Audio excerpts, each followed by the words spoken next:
En estos momentos nos estamos encontrando en la puerta de ingreso al estadio de Chongos Bajo. Hoy día están de fiesta aquí en Chongos Bajo. La multitud es enorme. Vean la cantidad de cola que están haciendo.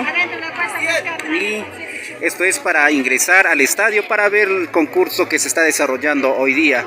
Hoy estamos de fiesta entonces en Chongos Bajo para celebrar lo mejor del Huaylas. Así que amigos, estén atentos. Nosotros también estamos haciendo ya nuestra colita para poder ingresar. Ahí nos dice la entrada. Ahí está.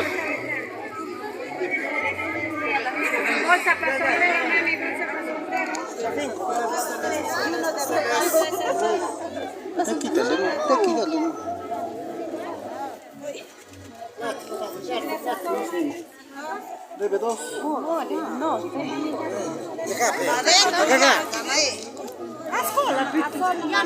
Estamos amigos acá nosotros tratando de hacer cola para ingresar entonces, ¿ya?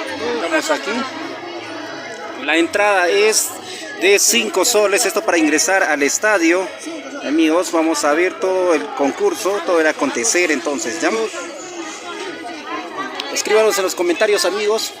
Ahora ustedes desde qué lugar nos están llegando a ver. Somos TCT Perú.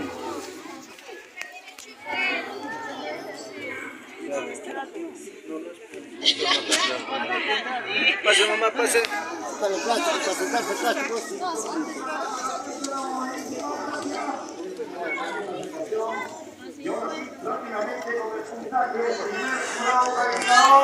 Así estamos amigos, entonces aquí ya en la parte interna ya ingresamos, ahí vemos, ahí hay unas rejas aquí en el estadio para poder...